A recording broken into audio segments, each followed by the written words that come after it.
This is Tom Aspray from the Viper Report.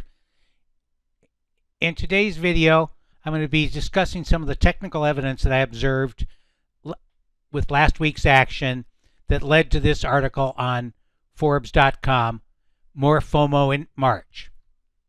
FOMO, of course, is the fear of missing out, and a final stampede of buying of those who were fearful of missing out caused the market to peak out in February, and we had the expected correction. If you would like to follow my articles on Forbes.com, where I'm a contributor, you can search Forbes Tom Asprey. You'll get a search results like this. You hit mine and you'll see the most latest article, and actually there's an archive that goes back to 2011. So you can see what I've been saying all along, which has been basically that you should be getting into stocks since the October low, and that I thought 2023 was going to be a much better year than most. As Wall Street strategists think the market's going to close around 40.78. I think we closed on Friday at 40.52. Many of my articles are also published on the viperreport.com, where you can find past articles, subscriptions to the Viper ETF, or the Viper Hot Stocks Report. Of course, I use technical analysis, and if you'd like to learn more about technical analysis so you become a better investor or trader in 2023, you might want to take advantage of this offer that I gave for a recent conference. It's $199. You get 90 minutes one-on-one with me. The way this works is you pay via PayPal. There's a link down in the subscription, the Buy Now link, and we'll set up a phone call with you. I'll discuss your background, what you know about trading, what you know about technical analysis. We'll develop a plan for that 90 minutes, and we'll do a follow-up email with that, and I think it'll get you started on the way to, if you're interested in technical analysis, to learn more. And of course, if after the phone call it decides it's not something that you're interested in, or if I don't think it's appropriate, we'll just refund your money. In the video description, there is a link to this article on Forbes.com, as well as a link to the special offer. Hope you enjoy the video, as I think the action last week is significant, and if so, more investors should be scrambling to buy before the end of the month. In last week's video, I mentioned we were getting down to the weekly 20-week EMAs and some good support here. You can see the start of the week was pretty ugly. We tried to rally a little bit here on Tuesday, but then the consumer confidence number and a bunch of other economic numbers came out much worse than expected, and we got a sharp new push to the downside. We did break some support levels, and that it created a pretty negative environment for the Thursday opening. At this point, frankly, I thought we could see a push down. This was roughly around 39.40 down to 38.50. That was likely, given that the advanced decline lines were negative at that point. Instead, we kept moving higher. We had a pretty strong close on Thursday, and then on Friday really confirmed, as you'll see in the coming charts, that things had turned around in a significant way. This is a chart we've been looking at since down here in late in December. The 20-week, that's the red line, EMA acts as a good level of support or resistance earlier in the year and in August. But now we're setting up, I think, the best buying opportunity we have seen since last August. You can see we pulled down to the 20-week EMA, which is at 15,476. You can see these two tails here. More importantly, we'd been talking about the fact that the NYSE all advanced decline line had broken both its short-term support at the start of the year, so we were on board for that rally in January, and then it broken a secondary level of support. The next real barrier is the high here from August. I think we will break above this probably in March, and then we have to get above the all-time high to confirm a new bull market. You can see the Spider Trust is still acting weaker. We had a pretty sharp drop here. We got below the 20-week again. which was at 397.52, but we held above the former downtrend. Once you overcome resistance, it becomes support. So that worked this time. Same with the AD line. We flipped back below the moving average last week and flipped back above it this week, which is a positive, a bullish setup as it was back here at the end of 2022. In fact, if you look at my summary sheet, that'll be in all copies of both the Viper ETF and the Hot Stocks report on Monday, you can see that all the AD lines have flipped back to positive, both the weekly. A week ago, there were several, the SPY, the QQQ, and were negative, and that was concerned. And all the daily were negative too. They didn't turn positive until Friday's close. You can see we went from like 2% below the 20-day EMA for the Qs to 1% above. That still gives us lots of room on the upside to move. You can see the Stark bands, 404 in the S&P, Stark bands at 433, so 30 points above it, 26 points above it roughly in the Qs. When you look at across the board, things do look a lot better. The QQQs also had flipped back to negative a week ago, flipped back to positive.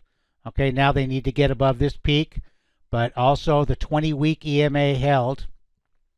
You can see that a rally last March after the first decline failed right in here, suggested by the technical studies at that stage, and set the stage for another bounce. So this is the opposite of this.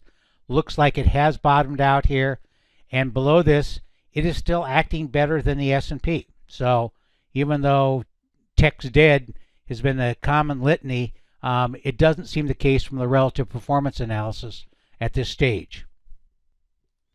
Also some positive action in the small caps, which have been really lagging.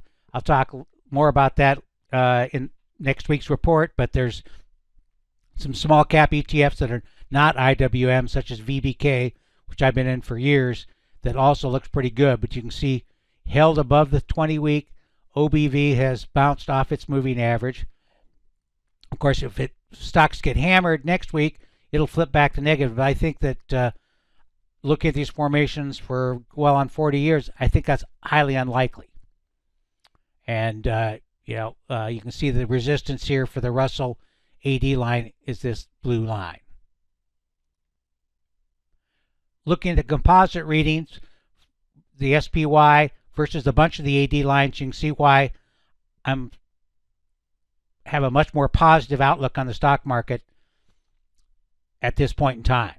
You can see that the S&P, which has been the weakest AD line, has turned up from its 20-period exponential moving average. It really needs to get above this resistance at line A, but it is close to a new high. If it makes a new high convincingly above this peak right in here, then it'll suggest that a new bull market is underway. Stocks only, had been lagging and had been negative for all of 22. And as I pointed out in the last few videos, it started to act better. It broke this downtrend here, held above its moving average, and turned up. So that's a good sign. Similar for the NYSE All, it held well above that support. And once it moves above this resistance at line D, it'll be a strong intermediate term signal. If we look at the daily chart, you can see that we came down, dropped below the 50-day, this pink line, on with Wednesday's close and Tuesday's close, actually both closed below it briefly. That raised the possibility of a drop back to the S1 here. And so I told aggressive traders they should look to buy an inverse ETF, but that was turned out to be not a great idea, but that happens. You don't all have winners.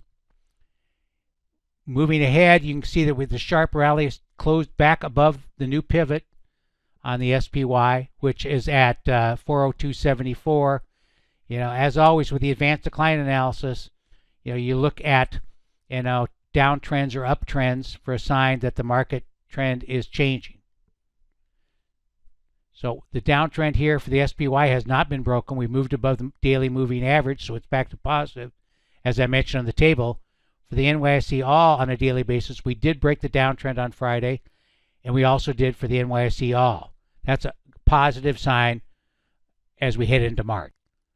There's quite a bit of other data that supports a bullish outlook.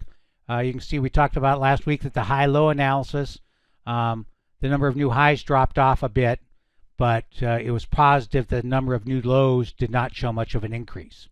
That's still a good sign.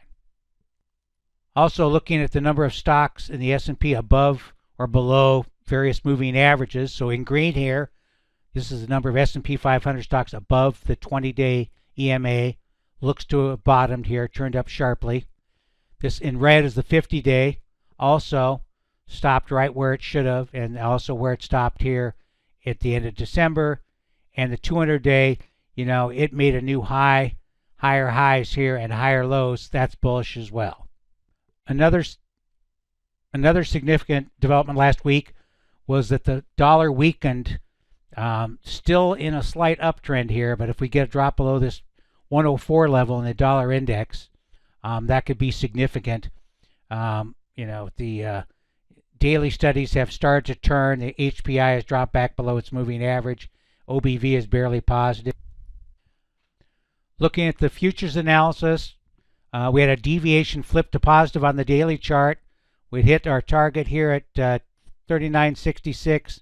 Never made it to the second target, but then we're stopped out because we moved the stop down to break even. So not a bad trade. The moving averages here have not confirmed this deviation flip. If you look back here, what happened at the start of the year, we also had a deviation flip.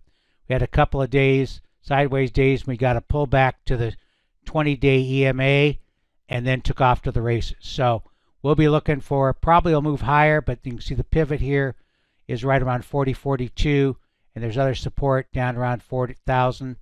That'll be an area that will probably be attractive for new purchases.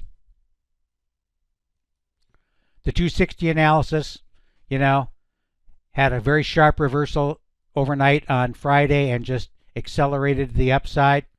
Closed above its Stark band here a bunch of times, so it is pretty stretched up on the upside. So I'd not be surprised to see a pullback, you know, maybe Tuesday, Wednesday of next week. You know, the 260 analysis is positive with, you know, support around 410, and the moving averages, you know, are also positive. The short term is well above the long term. Volume has been very strong. If you crunch this up here, that's volume has been the best as it was since the start of the year. Stochastic confirmer is a bit overextended, so we could see a pullback there as well. If you've watched this video and you haven't filled out our video survey, please do so, as it makes my job much easier. Looks like it should be a very interesting week next week. We have the jobs report on Friday that everyone's watching to see whether the job growth is as strong as it was last month. I doubt that it will be that way, and probably a drop down to 250 or so in new jobs would add fuel to the market rally. Most strategists think the market should have closed right about where it is here at 40.78. I don't think that's going to be the case.